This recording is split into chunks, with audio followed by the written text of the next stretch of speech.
ഇത് കർണാടകയിലെ വരമഹാലക്ഷ്മി ഫെസ്റ്റിവലാണ്.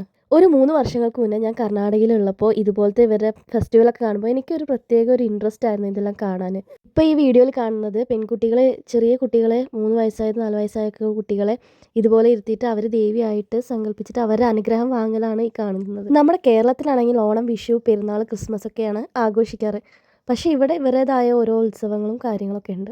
മഹാലക്ഷ്മി പൂജയാണ് ഈ ഒരു ഫെസ്റ്റിവലിൻ്റെ പ്രധാനം. വീടിൻ്റെ ഐശ്വര്യത്തിനും ഇഷ്ടവരം ലഭിക്കുന്നതിന് വേണ്ടിയിട്ടാണ് വീട്ടിലെ സ്ത്രീകൾ തന്നെയാണ് ഈ ഒരു പൂജ ചെയ്യുന്നത്.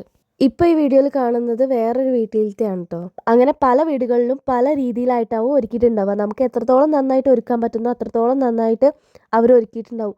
നല്ല സാരി, മാല, കമ്മൽ, അതുപോലെ തന്നെ തോരണങ്ങൾ, അങ്ങനെ പല രീതിയിലും എത്രത്തോളം മനോഹരമാക്കാൻ പറ്റുന്നോ അത്രത്തോളം മനോഹരമായിട്ട് അവർ ഒരുക്കിയിട്ടുണ്ടാവും.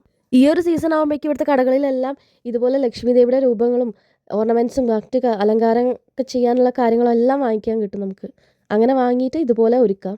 ഇവർ തലേ ദിവസം തന്നെ ഇതുപോലെ ഒരുക്കി വെക്കും പിറ്റേ ദിവസത്തെ പൂജയ്ക്ക് വേണ്ടിയിട്ട്. പിന്നെ പിറ്റേ ദിവസം രാവിലെ എണീറ്റിട്ട് അവർ അവരുടെ മുറ്റങ്ങളൊക്കെ അടിച്ചു വാരി വെള്ളമൊഴിച്ച് കഴുകും. വെള്ളമൊഴിച്ച് കഴുകി കഴിഞ്ഞിട്ട് ഇതുപോലെ കോലങ്ങളൊക്കെ വരയ്ക്കും.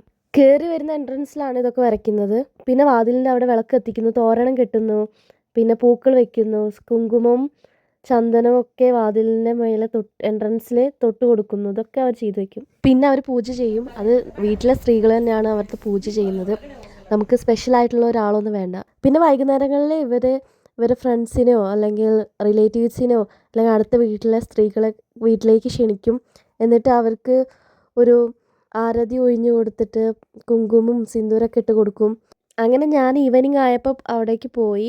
നമ്മൾ പ്രാർത്ഥിച്ചൊക്കെ കഴിഞ്ഞിട്ടുണ്ടെങ്കിൽ അവർ നമുക്ക് ആരതി ഒഴിഞ്ഞു തരും, പിന്നെ സിന്ദൂരം ഇട്ട് തരും, മഞ്ഞൾ കവളിൽ തേച്ച് തരും, അതുപോലെ ഒരു പൂവ് തരും. പിന്നെ നമുക്ക് ഒരു തളികയിൽ അവർ കൊണ്ടുവന്നിട്ട് ഒരു കവറിൽ കുറച്ച് സാധനങ്ങൾ തരും. അതിൽ പഴം ഉണ്ടാവും, തേങ്ങ ഉണ്ടാവും, വെറ്റില ഉണ്ടായിരിക്കും, അടയ്ക്ക ഉണ്ടായിരിക്കും, കുപ്പിവള ഉണ്ടായിരിക്കും. കൂടുതലും ഞാൻ കണ്ടിട്ടുള്ളത് ഇതുപോലെ പച്ച കളറുള്ള കുപ്പികളാണ് ഞാൻ കൂടുതൽ കണ്ടിട്ടുള്ളത്. കാരണം മുൻപ് ഇതുപോലെ 2-3 പ്രാവശ്യം എനിക്ക് കിട്ടിയിട്ടുള്ളത് എല്ലാം പച്ച കുപ്പികളാണ്. അതുപോലെ മുന്നേ ഇതുപോലെ ബ്ലൗസ് പീസ് പച്ച കളറുള്ളത്, പല കളറിലുള്ള ബ്ലൗസ് പീസൊക്കെ അങ്ങനെ കിട്ടിയിട്ടുണ്ടായിരുന്നു. നമ്മുടെ നാട്ടിലാണെങ്കിൽ എന്തെങ്കിലും പൂജയൊക്കെ കൂടുതലും ആണുങ്ങൾക്കാണ് പ്രാധാന്യം. പക്ഷേ ഇവിടെ കൂടുതലും പെണ്ണുങ്ങൾക്ക് പ്രാധാന്യം കൂടുതലായിട്ട് എനിക്ക് തോന്നിയിട്ടുണ്ട്. പിന്നെ നമ്മുടെ നാട്ടിലാണെന്ന് വെച്ചാൽ പൂജ എന്നൊക്കെ പറയുമ്പോൾ ആ സാധനം ഇവിടെ വെക്കണം, ഇത് അവിടെ വെക്കണം, അതിങ്ങോട്ട് എടുത്ത് ഇപ്പുറത്ത് വെക്കാൻ പാടില്ല, അതിങ്ങനെ ചെയ്യാൻ പാടില്ല, അങ്ങനെ ചെയ്യാൻ പാടില്ല, അങ്ങനെ ഒരുപാട് കാര്യങ്ങളൊക്കെ ഉണ്ട്. പക്ഷേ ഇവിടെ അങ്ങനെയൊന്നുമില്ല. എങ്ങനെ വേണമെങ്കിലും ചെയ്യാം. എല്ലാത്തിനുപരി നമ്മുടെ മൈൻഡിലെ ഭക്തിയാണ് പ്രധാനം. അപ്പോൾ ഈ വീഡിയോ ഇഷ്ടപ്പെട്ടിട്ടുണ്ടെങ്കിൽ ലൈക്ക് ചെയ്യുക, സബ്സ്ക്രൈബ് ചെയ്യുക. ബായ്.